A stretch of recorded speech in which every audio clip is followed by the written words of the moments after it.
So let's say we want to compare the differences between the average salaries of two departments. So we're given Department 1 and Department 2.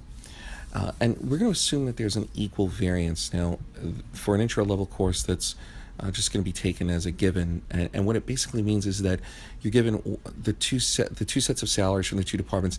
They kind of vary in the same manner. But in other analytical cases, you may get two sets where the variance is not the same. But that's not for this module here. So if we're given the salaries for each of the departments, we're going to have to calculate the mean and standard deviation of each of them. So we calculate our mean using the average function on both, and our standard deviation using the standard deviation.s for both. And recall from previous modules that the standard error is going to be the standard deviation divided by the square root of the number of items in that sample set. So now we have our base items. We're going to start filling out the items here in the pink box. And we're going to basically look at our degrees of freedom for this. If we're comparing the two means, or the difference between the two means, we're going to need a degrees of freedom. Again, we have our salaries at 28 for Department A, 28 for Department B, for a total of 56.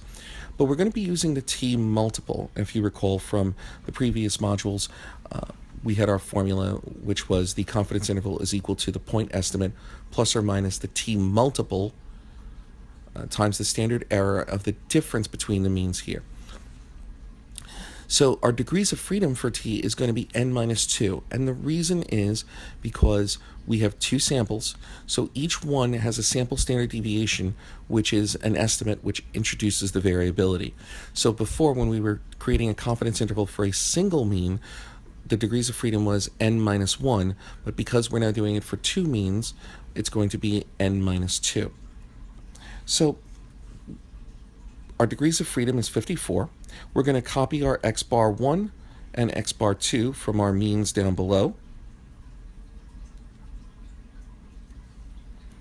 And we're going to subtract the 2. And we get 88.27. Now we'll calculate our T multiple using a 0.95 confidence level and 54 degrees of freedom, and that gives us 2.004. Now remember, we're using the 0.05 because it's a 95% confidence interval, so it's 1 minus that. And we're going to use the t.inv.2t function. Now we're going to try and calculate the standard error of x bar 1, x bar 2. That's the final piece that we need for the confidence interval. However, in order to do that, we've got this green box here to calculate it. We need this pooled standard deviation. And remember that the pooled standard deviation was a little bit more complex. So what we're going to do is we calculate that for the standard deviation squared of sample 1 and of sample 2.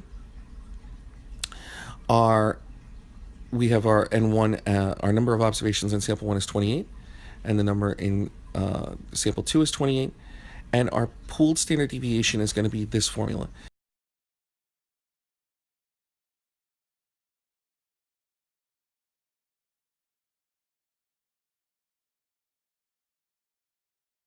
Once we have the pool of the estimate of the standard deviation here, we can carry that down to our green box. We'll put the sample sizes 28 and 28, and then our standard error of the estimate is given by that formula here. The square root of 1 over the n1 plus 1 over n2 multiplied by the pooled standard deviation. Then we can bring our standard error of the difference between the two means back up to the pink box, and now we have all the pieces that we need for the confidence interval. We're going to have our x1 bar minus x2 bar, which will give us the difference between the two, plus or minus our T multiple times the standard error of the difference between the means. So our upper limit is calculated and now gives us a 26,934 as the difference between the two. And you can see here that our difference here is 8,827. So we're hoping that the lower limit is going to be below this. And you can see it drops to negative 8,740. And so that difference at 8,827 definitely lies within our confidence interval. So it looks correct. And what this basically means is that the difference between the two means will lie between a negative 8,700 and a positive 26,394.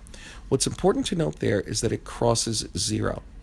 And what we'll learn later on in other modules is that it basically indicates that there's going to be, that the two samples are going to be statistically equivalent, that it is possible that the difference between the two sample means is zero. And so it means there's a possibility that they are identical. And we would call that statistically the same.